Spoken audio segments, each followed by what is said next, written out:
menyesuaikan diri secara bijaksana dalam pelaksanaan dhamma di negara tempat bertinggal. Jadi kita memahami sekarang bahwa sama dengan Buddha Dharma atau ajaran Sang Buddha ini diajarkan di India. Ya, kalau kita berbicara tentang tempat bertinggal, berarti kita berbicara tentang lokasi. Ajaran Sang Buddha diajarkan oleh Sang Buddha di India. Kemudian, ajaran Sang Buddha ini bisa dibawa menuju ke Tiongkok. Kemudian juga berkembang di Tibet.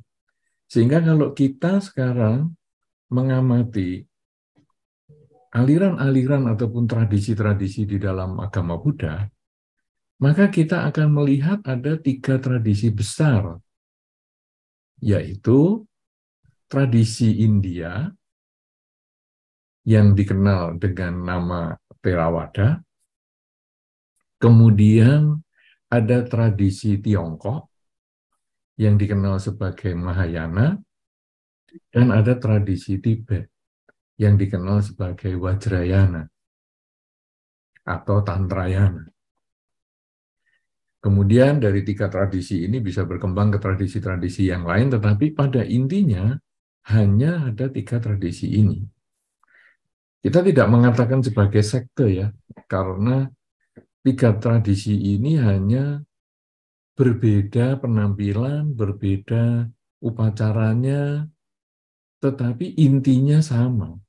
Kalau kita mengatakan sekte, ada kecenderungan sekte itu adalah yang berbeda sama sekali. Padahal kalau kita berbicara tentang 3 aliran ini, sebetulnya kita berbicara seperti satu pohon yang besar, batangnya ini adalah Buddha Dharma, yang kemudian punya cabang-cabang yang bisa dengan tradisi India, tradisi Tiongkok, tradisi Tibet, ini hanya cabang-cabang saja, tetapi dari satu pohon yang sama. Kalau kita berbicara sekte, ini menjadi satu pohon yang berbeda. Nah, karena itu kita jangan terbiasa menggunakan kata, oh kamu sektenya apa ya? Kamu agama Buddha sektenya apa? Ya, kita berbicara tentang aliran atau tradisinya apa. Oh, saya tradisi India, saya tradisi Tiongkok, saya tradisi Tibet. Sehingga dengan demikian kita menjadi lebih nyaman di dalam berkomunikasi maupun di dalam pergaulan sesama umat Buddha. Nah, kemudian kalau kita kembali kepada yang saya sampaikan di awal tadi, bahwa agama Buddha ini berasal dari India. Tentu menggunakan tradisi-tradisi India, karena itu tempat Sang Buddha bertinggal. Menggunakan pakaian versi India. Bagi Anda yang sudah pernah pergi ke India, kemudian Anda mungkin dari jauh ketemu orang India, kadang-kadang Anda pikir, itu ada biku. Ya, dulu sempat saya waktu ke India, saya juga sempat kaget juga. Ada biku nih jauh-jauh. Tapi saya lihat ternyata, itu malah perempuan. Perempuan yang menggunakan sari. Itu persis seperti biku yang jubahnya dibuka begini. Jadi jauh, dia pakai orange begitu. Nyolok sekali, saya belum kelihatan bahwa dia sebagai wanita karena masih jauhnya. Tapi saya menyangka itu biku. Ternyata adalah wanita. Nah, jadi sekarang kita lalu lihat, ini adalah jubah ini tradisi India. Kemudian gaya hidup dan lain sebagainya menggunakan tradisi tempat Sang Buddha bertinggal, yaitu dari India. Upacaranya juga menggunakan bahasa yang digunakan di India. Nah, kemudian agama Buddha ini berkembang ke Tiongkok. Bagi Anda yang tinggal di Tiongkok, atau yang tinggal di negara-negara yang sekitar di Tiongkok, Anda tentu pernah mengalami musim dingin. Ya, saya juga pernah suatu ketika pergi ke Tiongkok pada bulan November, sekitar bulan November, bulan Desember. Dengan menggunakan jubah seperti ini, sangat dingin. Saya nggak tahan. Sampai saya mepet badan saya ke seorang biku yang dengan tradisi Tiongkok itu, karena dia lapis-lapis jubahnya santai, dia duduk tenang mengikuti acara. Saya menggigil-gigil, dia tenang sekali. Saya lalu lihat, kenapa ini? Oh, jubahnya saja dari kerahnya sudah kelihatan berlapis-lapis. Ini saya cuma selapis begini. Pantas saja sih kedinginan menggigil-gigil. Anginnya apalagi tajam banget, menusuk tulang. Nah, jadi saya mepet ke suhunya itu. Aku kedinginan, boleh mepet? Ya boleh. Wah, saya mepet ke dia. Lumayan, badannya dia kan agak gede, kemudian jadi belakangnya, tidak terlalu dingin.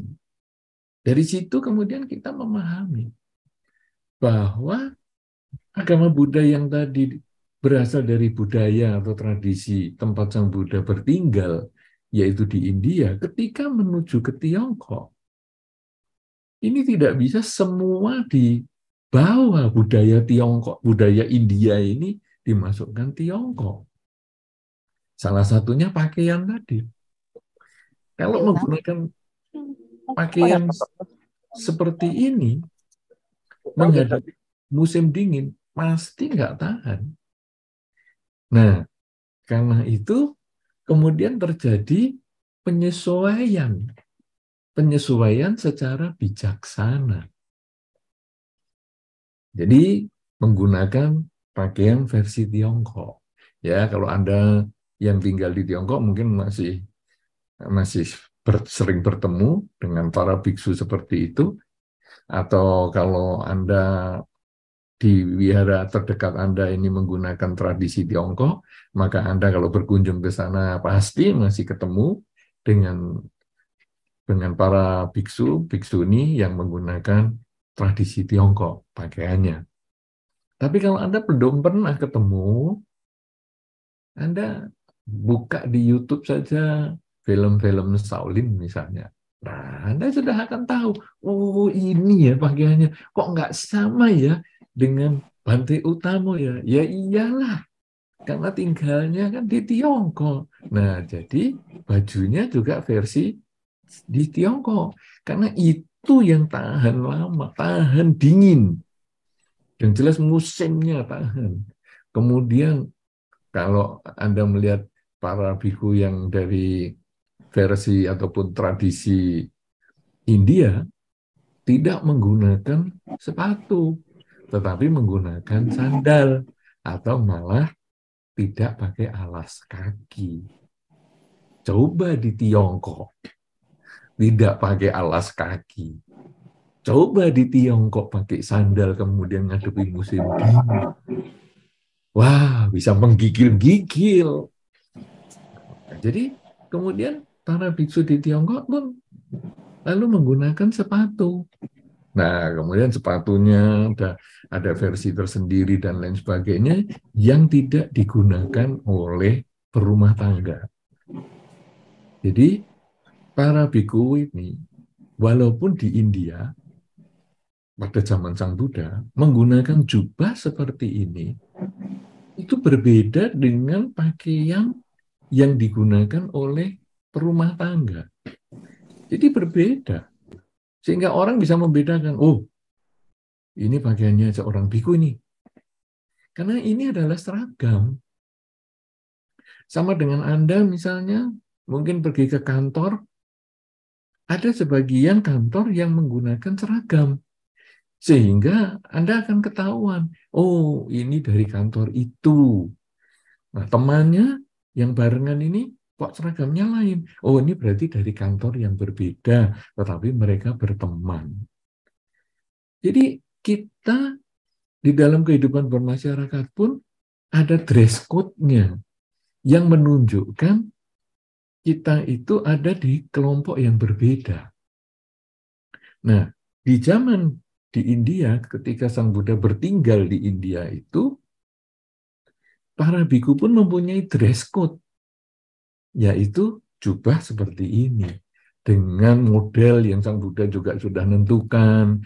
Misalnya, ini Sang Buddha bagaimana modelnya para biku ini.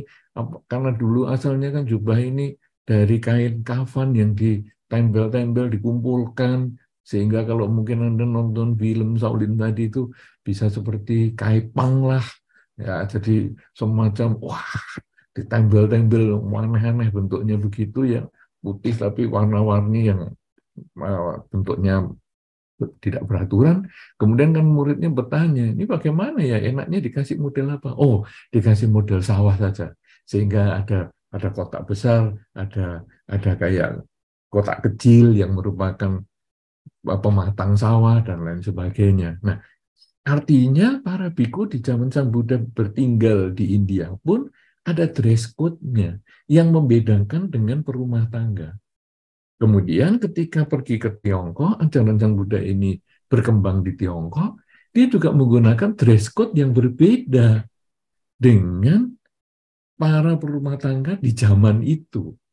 Sehingga orang akan lalu melihat, oh ini biksu ini, bukan umat ini. Nah, kan kelihatan langsung. Ya, kalau Anda nonton film-film pada zaman itu pun, Anda akan kelihatan, pakaiannya biksu tidak sama dengan perumah tangga pada zaman dinasti-dinasti itu. Jadi ada penyesuaian secara bijaksana. Jadi tidak kemudian, wah ini kan kita boleh menyesuaikan. Bagaimana ya? Kan ini musim dingin. Kalau bantainya kemudian pakai jas, bagaimana ini? Tidak seperti itu. Ya tetap menggunakan pakaian yang bukan digunakan oleh perumah tangga. Nah, inilah penyesuaian yang bijaksana. Kemudian wah, kakinya juga dingin nih kalau pakai sandal. Oke, pakai sepatu. Pakai sepatu, pakai kaos kaki, dan lain sebagainya. Nah, kemudian ajaran Sang Buddha ini berkembang ke Tibet. Di Tibet juga berbeda. Berbeda lagi musimnya. Sehingga kemudian pakaiannya juga berubah. Ya, kalau Anda lalu lihat para biksu dari Tibet, Anda akan lihat, misalnya yang terkenal sekali adalah Dalai Lama, Anda akan lihat, wah ini berbeda nih. Dari versi India berbeda. Dari versi Tiongkok dia juga berbeda. Tapi ini ada versinya sendiri, warnanya pun juga berbeda.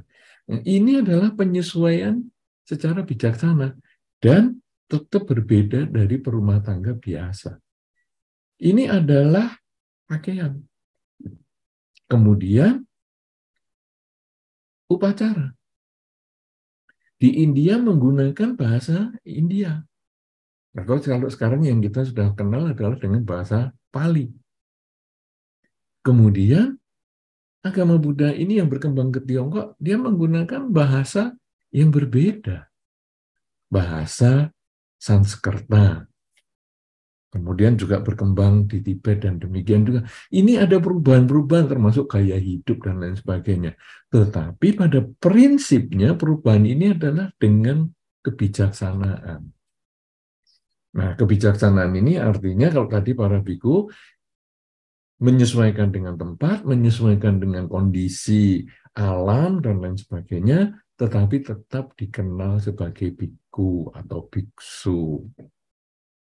Nah, saudara-saudara, kalau sekarang di dalam ajaran Sang Buddha pun ada penyesuaian. Tetapi ingat, ini seperti satu pohon yang cabang-cabangnya arahnya saja yang berbeda, tetapi dia dari pohon yang sama. Lalu, ini sebetulnya apa ini?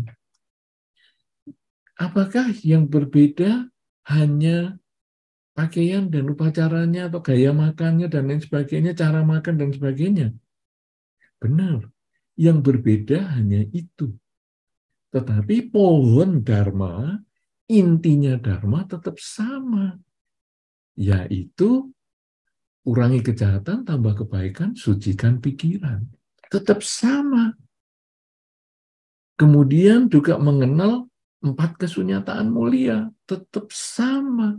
Jadi aliran India, tradisi India, tradisi Tiongkok, tradisi Tibet, semuanya berbicara tentang 4 kesunyataan mulia, mengajar yang sama. Sehingga dalam beberapa pertemuan, ya mungkin tadi yang Pak Iskandar juga sampaikan ketika kita di Jogja sebelum saya menjadi Samanera, kita juga punya inisiatif bagaimana ya kalau sekarang agama Buddha dengan tradisi yang berbeda ini kalau kita bersama-sama bergaul kembali bersama, sehingga dengan Pak ini tadi kita bergabung membangun atau membentuk satu lembaga, ya, jadi membangun Buddha Dhamma Study Group. Nah, ini terdiri dari berbagai macam aliran. Supaya apa? Supaya kita bisa merasakan bahwa yang berbeda hanya tradisinya, bukan ajaran agamanya. Nah, jadi sekarang tetap sama 4 kesunyataan mulia. 3 tradisi, bahkan nanti berkembang sampai Jepang, berkembang sampai kemana-mana. Itu semua menggunakan pokok dharma 4 kesunyataan mulia. Karena 4 kesunyataan mulia ini dikatakan sebagai kurikulum agama Buddha.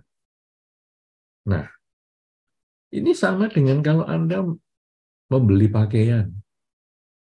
Ya, Anda membeli pakaian mungkin karena musim dingin atau pindah ke musim panas atau musim semi dan lain sebagainya, karena ini ada beberapa yang tinggal di negara-negara yang seperti itu musimnya. Anda membeli pakaian. Kalau pakaiannya itu Anda coba dan kekecilan, tentu Anda tidak memotong anggota tubuh Anda supaya pas dengan pakaiannya. Juga ketika Anda coba pakaiannya itu kebesaran, Anda juga tidak berusaha menggemukkan badan Anda atau memukul badan Anda supaya bengkak, supaya pas. Kan tidak Anda lakukan, tetapi yang Anda lakukan adalah Anda menukar pakaian yang Anda tadi pilih untuk Anda coba. Oh, ada nggak yang lebih kecil? Oh, ada nggak yang lebih besar? Sesuai dengan kebutuhan Anda. Tetapi tetap merupakan pakaian yang Anda ingin gunakan. Bahkan kalau Anda memilih warna pun, ada nggak yang warnanya merah? Wah, adanya cuma yang nomor ini, merek yang ukurannya segini. Kalau ukuran yang kamu minta nggak ada warna merah. Waduh, kalau nggak ada yang warna merah, saya nggak mau lah. Aku mau yang ukurannya cocok sama saya dan warnanya juga cocok. Nah, pakaian pun Anda seperti itu. Demikian pula Dharma ajaran Sang Buddha ini ketika di India, ke Tiongkok, ke Tibet, yang berubah adalah luarnya saja. Seperti Anda tadi menukar pakaian tadi. Luarnya saja. Tetapi prinsipnya sama. 4 kesunyataan mulia. Nah, sekarang, kalau kita sudah memahami itu, lalu kita tinggal di negara-negara yang berbeda-beda. Ya, ini sekarang kita masuk pada topiknya sekarang, yaitu Anda tinggal di negara-negara tertentu, ada yang mendukung kehidupan Anda, praktek dharma Anda secara lebih baik. Ya, kalau kita kan temanya ini menyesuaikan diri secara bijaksana dalam pelaksanaan dharma di negara tempat bertinggal. Pelaksanaan dhamma ada ketika Anda tinggal pas di negara-negara yang cocok untuk Anda melaksanakan dhamma. Misalnya negara-negara mungkin yang di Sri Lanka, ada yang mungkin di Thailand, dan mungkin banyak negara-negara lain, mungkin Anda tinggal di Tibet dan lain sebagainya. Nah, di situ Anda bisa praktek dhamma secara maksimal. Aku pengen apa nih hari ini, hari Uposatha. Wah, aku mau menjalankan atasila. Oke. Bahkan perusahaan tempat Anda tinggal pun bisa mengatakan, oh, kamu umat Buddha ya, hari ini atasila. Kamu boleh libur. Ya, tapi nanti hari lain, mungkin hari Minggu, kamu masuk. Tapi kalau hari Uposatha, tanggal 1, tanggal 8, tanggal 15, tanggal 23 menurut penanggalan Imlek, penanggalan bulan, kamu boleh tidak masuk karena kamu menjalankan 8 sila. Malah ada satu ketika mungkin, bos, boleh nggak nih saya mau jalankan latihan menjadi samanera atau menjadi biku, ya. Dan itu saudara-saudara teman-teman IPI sudah tahu kemarin Pak Iskandar menjadi biku itu berapa bulan ya, 4 bulan atau berapa. Nah, itu kalau mungkin tinggal di ataupun bekerja di perusahaan yang mendukung pelaksanaan dhamma, bisa dikasih libur. Sana kamu boleh libur selama kamu mau latihan, gaji tetap misalnya. Nah, ini ada negara-negara tertentu, situasi-situasi tertentu yang mendukung terjadinya pelaksanaan dhamma di dalam kehidupan kita sebagai umat Buddha. Itu tidak ada problem. Tapi sekarang kadang-kadang kita tinggal di negara-negara yang kurang mendukung. Nah, ini problem sekarang. Karena, waduh, saya mau jadi samanera, tapi saya tidak tinggal di negara yang mendukung. Ini bagaimana? Apa saya harus resign dulu? Atau saya harus tipu-tipu dengan mengatakan, maaf ya, saya ada urusan keluarga. Berapa lama urusan keluarga? 4 bulan. Hah? 4 bulan? Urusan keluarga apa ini?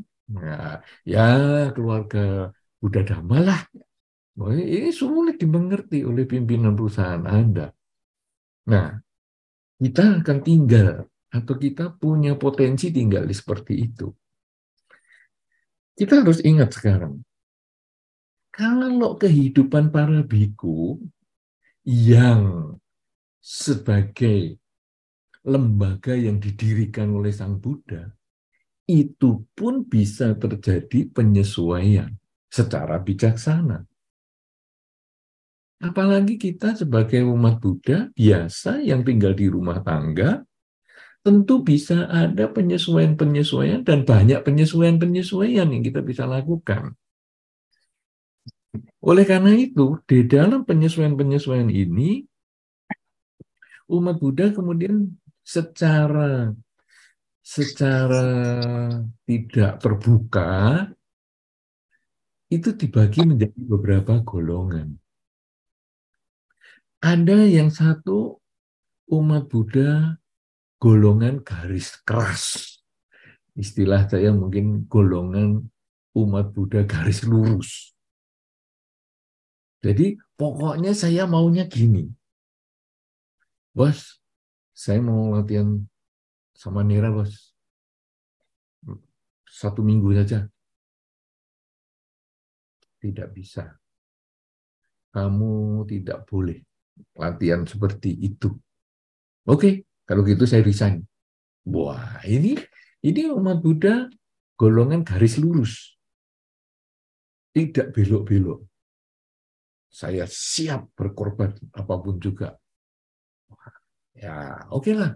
Kalau memang itu menjadi pilihan kita, ya kita jalani dengan segala konsekuensinya. Kemudian ada juga umat Buddha yang mau menjalankan 8 sila. Wah, hari ini Uposatha nih. Saya mau menjalankan 8 sila ini. Gimana ya? 8 sila ini yang lain-lain mudah. Saya bisa lakukan, tidak membunuh, tidak mencuri, gampang itu. Ya, tetapi yang sulit itu saya tidak makan setelah jam 12 siang. Jam lokal ya, bukan jam WIB. Tadi kan ada selamat malam, selamat pagi, selamat siang, selamat sore, dan lain-lain itu. Ini jam lokal. Jadi Anda tinggal di mana? Di tempat Anda bertinggal, itu jam 12-nya itu. Wah, padahal kantor Anda baru istirahat jam 12 siang. Bagaimana ini? Wah, bos, saya hari ini kan Uposatha nih.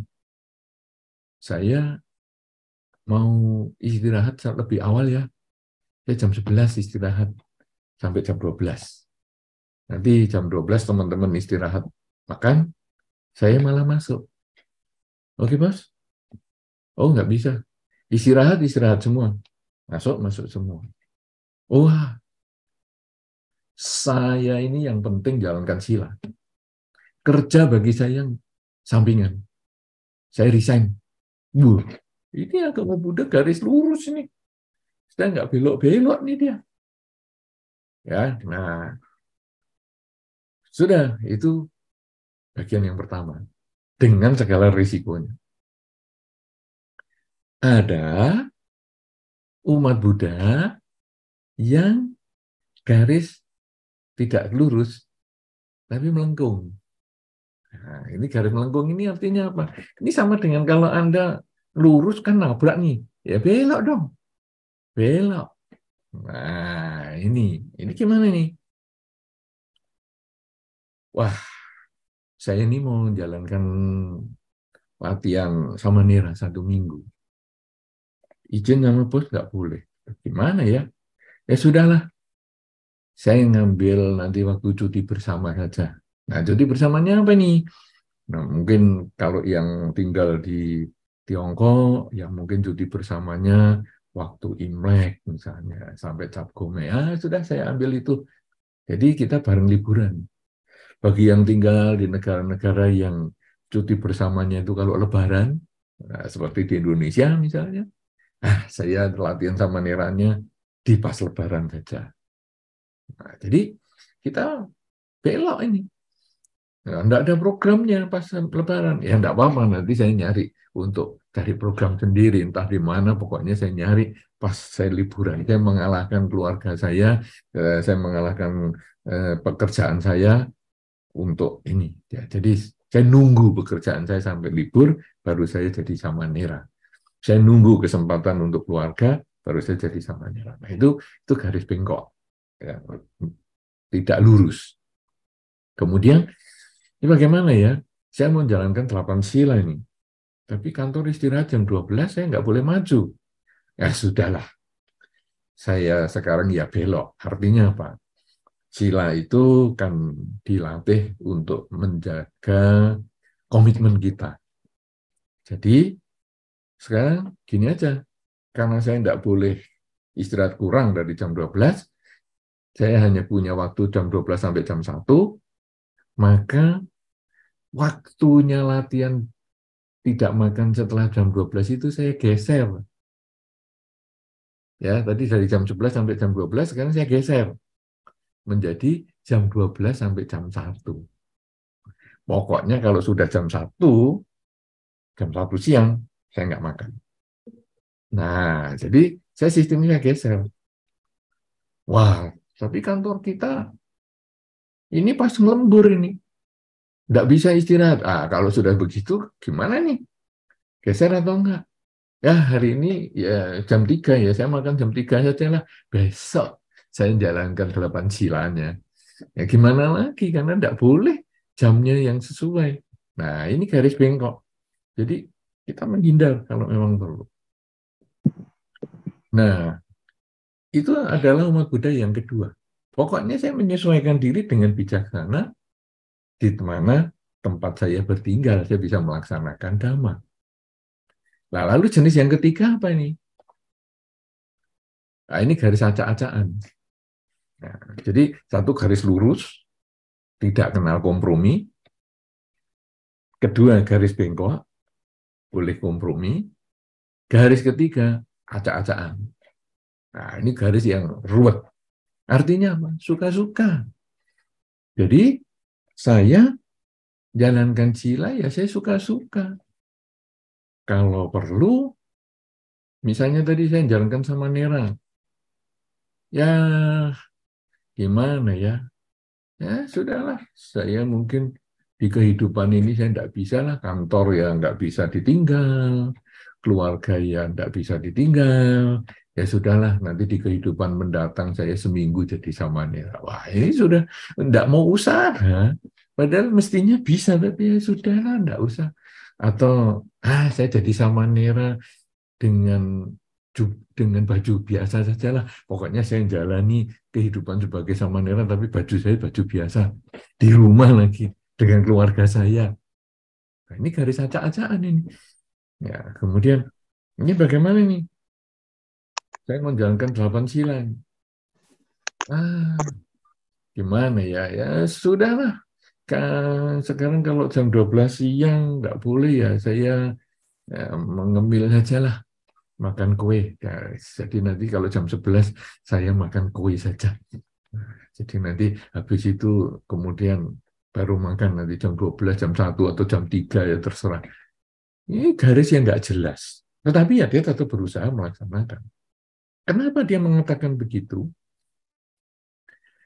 Dia punya alasan bahwa di dalam pelaksanaan sila, kalau kita perhatikan, itu ada kalimat yang menyatakan, aku bertekad akan melatih diri untuk menghindari titik-titik. Aku bertekad akan melatih diri untuk menghindari, nah, apa ini, pembunuhan, pencurian, dan lain sebagainya, dan seterusnya, dan seterusnya. Aku bertekad akan melatih diri untuk menghindari. Jadi, kalau yang garis lurus, umat Buddha garis lurus, aku bertekad akan melatih diri untuk menghindari titik-titik, saya lakukan sepenuhnya. Sudah, apapun risikonya, saya jalankan. Kalau garis bengkok, aku bertekad untuk melatih diri, tapi tidak bisa menghindari. Jadi, aku tidak bisa menghindari. Jadi, misalnya apa ini? Misalnya, tadi, makan setelah jam 12 siang. Aku tetap bertekad untuk melatih diri, tapi tidak bisa menghindari kejadian saya harus makan setelah jam 12 siang. Karena kerjaanku seperti ini. Aku bertekad melatih diri, tapi aku tidak bisa ikut program yang sudah ditentukan. Jadi ini tidak bisa menghindari hal-hal seperti itu. Tapi aku tetap bertekad. Nah, kalau yang garis acaan tadi, aku sih tetap bertekad untuk menjadi samanera. Tetapi aku nggak bisa melatih diri, nggak bisa menghindari untuk ada halangan di kehidupan ini. Jadi aku bertekadnya nanti kehidupan yang akan datang, saya baru latihan. Aku bertekad melatih diri untuk tidak makan setelah jam 12 siang, tapi waduh, aku bertekad, tapi tidak bisa. Mau melatih diri pun tidak bisa. Aku sakit ini, sakit itu. Tidak bisa menghindari juga. Nah, ini garis acak-acakan, tapi tekadnya tetap. Nah, saudara-saudara, jadi kita lalu lihat sekarang. Dharma ini luar biasa kalau kita lihat susunannya ya. Itu memenuhi apa yang Anda inginkan. Anda ingin garis lurus, silahkan. Aku bertekad melatih diri, ya aku bertekad akan melatih diri. Nah, ini ada kata akan lagi. Akan itu berarti bisa iya, bisa tidak, toh.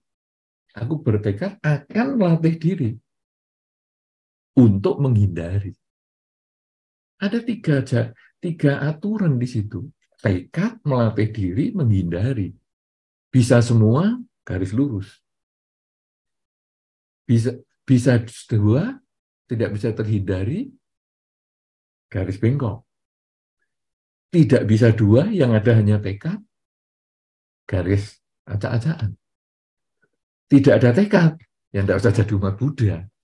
Karena jadi umat Buddha itu yang perlu bertekad. Ya, tekadnya apa ini? Saya mau latihan jadi orang yang lebih baik.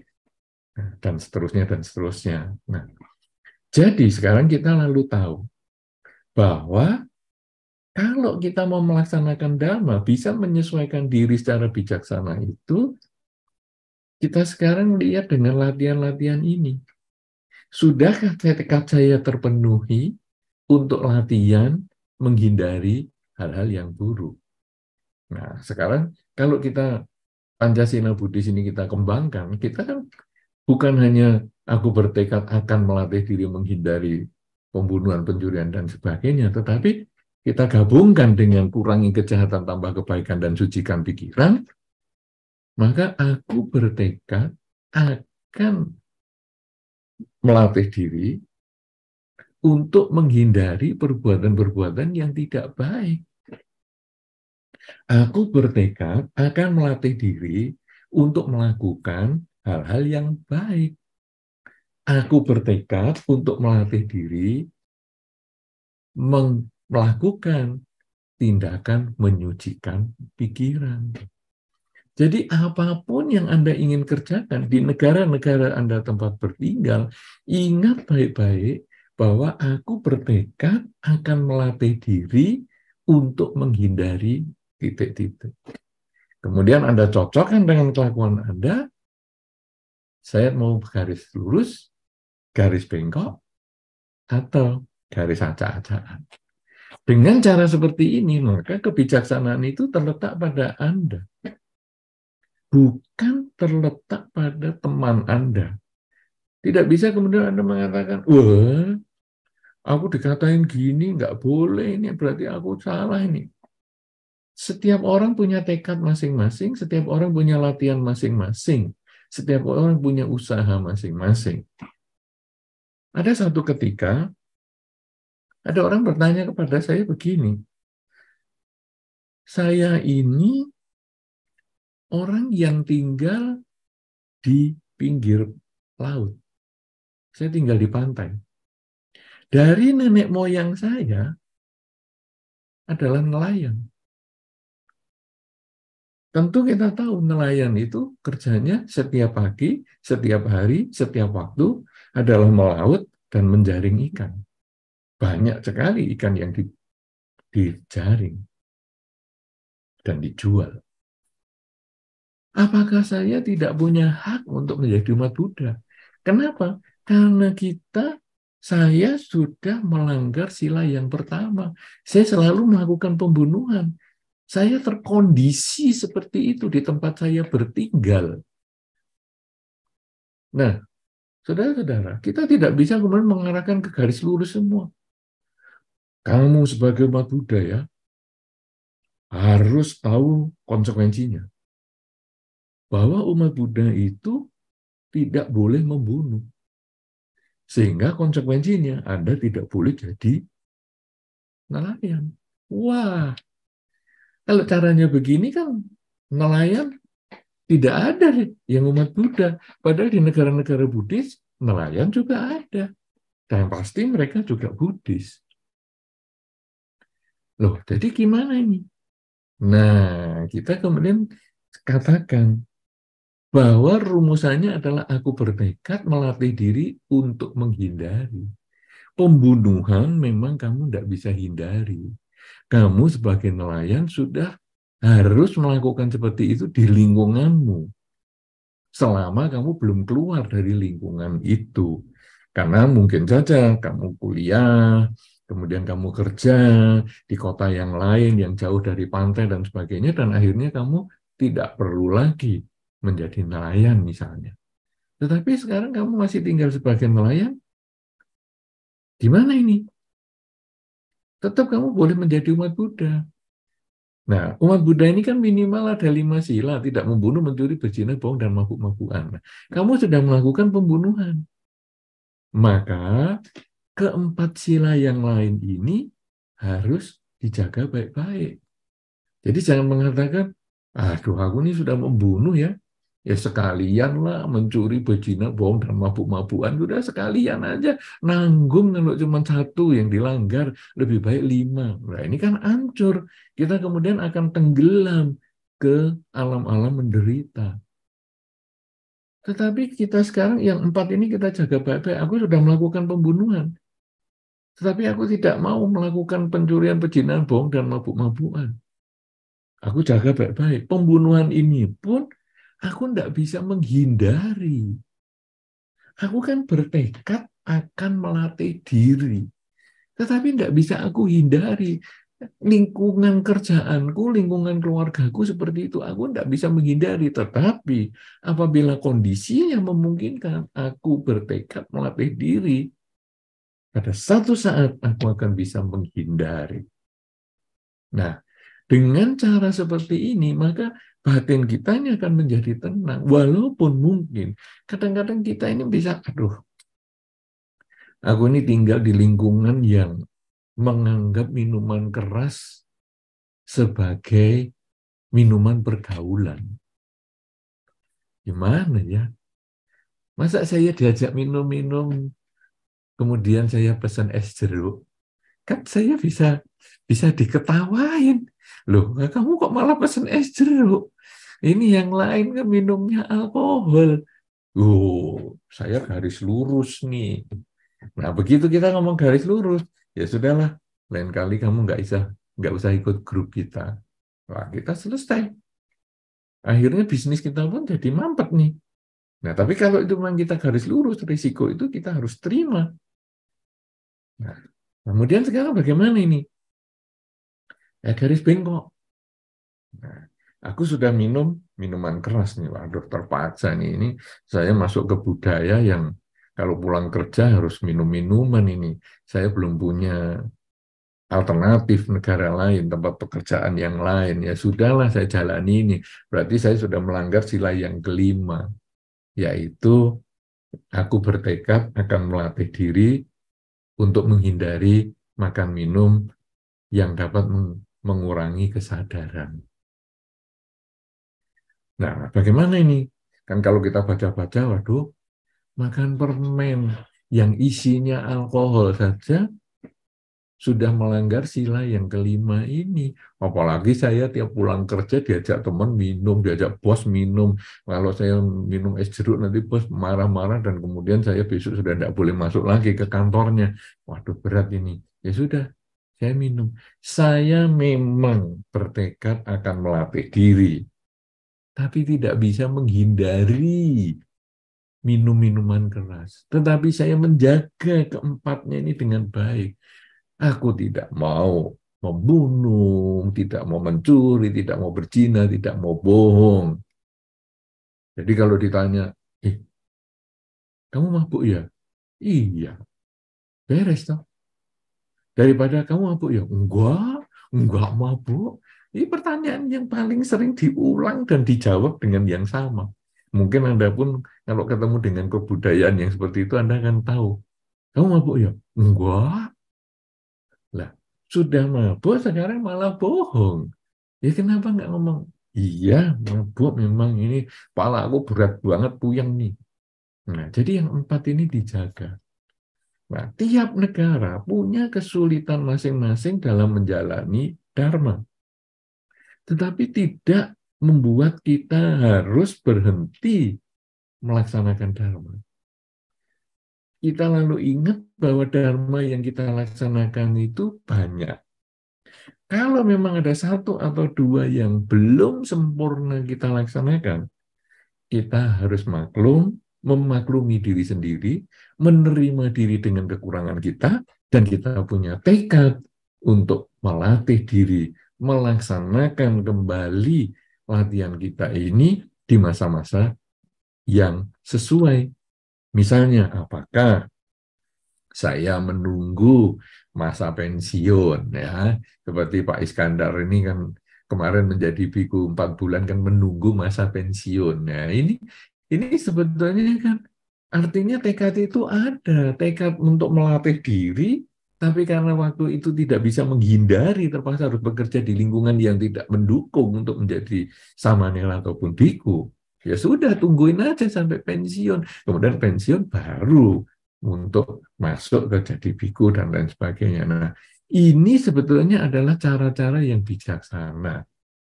Oleh karena itu, saudara-saudara, sekarang kita sudah memahami, karena kita tentu tidak bisa membuat apa ya istilahnya mendata. Anda tinggal di negara mana dengan kesulitan apa? Anda tinggal di negara mana dengan kesulitan apa? Dan sebagainya, kita tentu tidak bisa seperti itu. Tetapi secara global, saya perlu menyampaikan bahwa ajaran Sang Buddha pun mengalami penyesuaian ketika berada di negara-negara tertentu. Ya, nah yang jelas tadi ada 3 aliran itu ya, dari India, Tiongkok, dan Tibet. Kemudian nanti kalau masuk ke Indonesia, itu pun nanti sudah ada budaya Indonesianya. Ya, ada terjemahan bahasa Indonesia dan lain sebagainya. Nah, ini ajaran Sang Buddha, tetapi kita perlu tahu bahwa dharmanya tidak pernah berubah. Tradisi berubah ini sama seperti pakaian yang berganti saja untuk dicocokkan. Tetapi dharma, 4 kesunyataan mulia, tidak pernah berubah. Kalau begitu, sebagai seorang umat Buddha, dimanapun Anda bertinggal, Anda perlu menyesuaikan diri dengan lingkungan Anda. Mungkin kalau Anda belum bisa menjadi umat Buddha garis lurus, Anda cukuplah menjadi umat Buddha garis bengkok. Tidak harus menjadi umat Buddha garis acak-acakan. Karena kita sebagai manusia yang sudah mengenal Dharma, kita sebetulnya punya kesempatan untuk melakukan kebajikan semaksimal mungkin. Kalau kita menggunakan garis acak-acakan, yang sisa hanya tinggal tekadnya saja, mungkin kehidupan ini kita agak sedikit menyia-nyiakan kehidupan kita sebagai umat Buddha. Karena, ya kalau lahir lagi kita sebagai manusia, ya kalau lahir lagi kita punya kesempatan melatih pelaksanaan Dharma. Kalau di kehidupan ini kita jelas sudah jadi manusia. Kita jelas punya kesempatan melatih diri, walaupun ada beberapa hal yang nggak bisa dihindari untuk dilaksanakan. Nah, kalau sudah begitu, maka gunakanlah kesempatan kita dimanapun kita bertinggal, gunakan kesempatan untuk melatih minimal 5 latihan kemoralan semaksimal mungkin. Kalau sampai nggak bisa salah satunya, nggak apa-apa. Tapi jaga yang sisanya yang masih bisa Anda kerjakan. Kemudian prinsip Dhamma apa? Kurangi kejahatan, tambah kebaikan, dan sucikan pikiran. Ini juga harus kita pegang. Sehingga kalaupun kita di lingkungan manapun juga di negara tempat Anda bertinggal, selama masih Anda bisa mengurangi kejahatan, menambah kebaikan, dan menyucikan pikiran, tinggallah di situ. Tetapi ketika Anda tidak punya kesempatan untuk mengurangi kejahatan, menambah kebaikan, menyucikan pikiran, tempat itu menjadi tidak sesuai untuk kita tinggal. Di dalam Manggala Sutta disampaikan, pati rupa desa waso, itang manggala mutamang, bahwa bertinggal di satu tempat yang mendukung pelaksanaan Dharma, ini adalah berkah utama.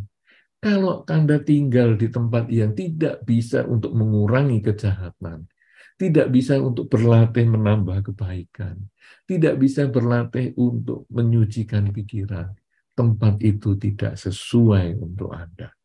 Tetapi setahu saya, di seluruh dunia, pasti negara-negara itu berusaha semaksimal mungkin untuk mengurangi kejahatan, supaya negaranya menjadi aman, mendorong orangnya berbuat baik, supaya ada usaha saling membantu, saling menolong, dan mungkin ada juga yang berusaha menyucikan pikiran.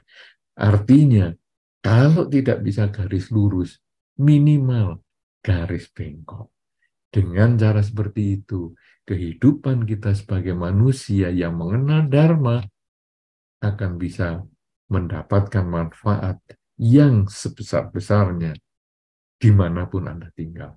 Inilah yang perlu saya sampaikan sebagai awal yang untuk mengantar ke diskusi kita selanjutnya dalam tema kita yang diselenggarakan oleh IBI, International Buddhism Indonesia, yang bertemakan menyesuaikan diri secara bijaksana di dalam pelaksanaan Dhamma di negara tempat bertinggal. Semoga mendapat manfaat, memberikan kebahagiaan, dan mendorong kita, menambah semangat kita untuk melaksanakan Dhamma di kehidupan sehari-hari dimanapun kita bertinggal. Terima kasih.